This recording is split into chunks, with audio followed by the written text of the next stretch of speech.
Hello students, again welcome to Imperial Public Schools YouTube channel.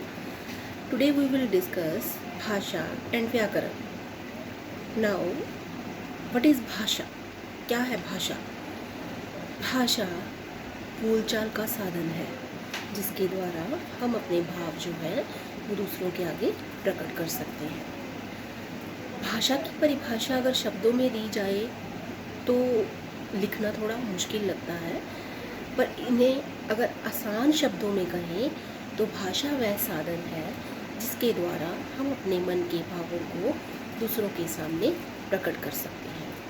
भाषा के दो रूप प्रचलित हैं, मौखिक भाषा और लिखित भाषा. मौखिक भाषा में हम अपने विचार जो है वो बोलकर प्रकट करते हैं और लिखित भाषा में अपने विचारों को लिखकर हम प्रकट करते हैं.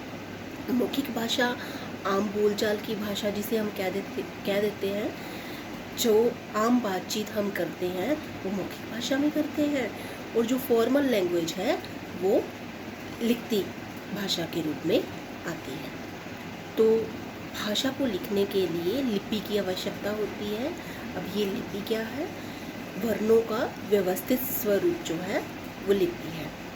तो हिंदी में जो स्वर और व्यंजन सारे मिक्स करके जो लिपि बनाई गई है वो जैसे क्वर्ग, चवर्ग, टवर्ग, त्वर्ग, पवर्ग, ये 5 वर्ग हैं, 11 स्वर हैं, अंतस्त्य और ऊष्म व्यंजन है, ये सारे जो है वो लिपि में आते हैं.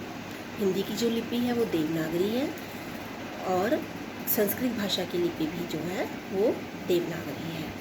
उसके बाद आती है अंतर्राष्ट्रीय भाषा. अंतर्राष्ट्रीय भाषा क्या होती है?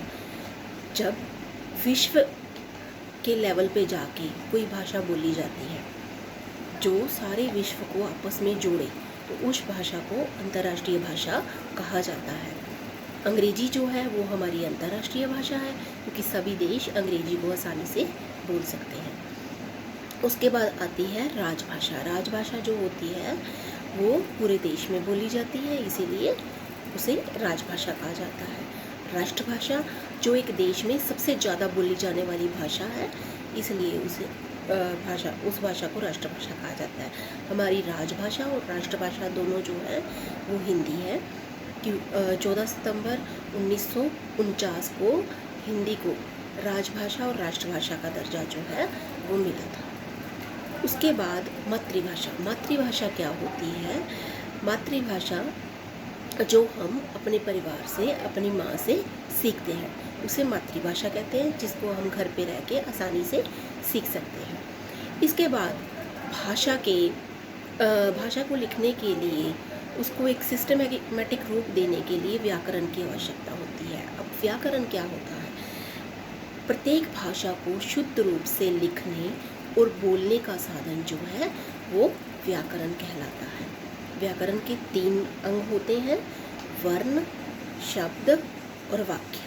वर्ण भाषा की सबसे छोटी इकाई, शब्द सार्थक वर्णों का समूह और वाक्य सार्थक शब्दों का समूह.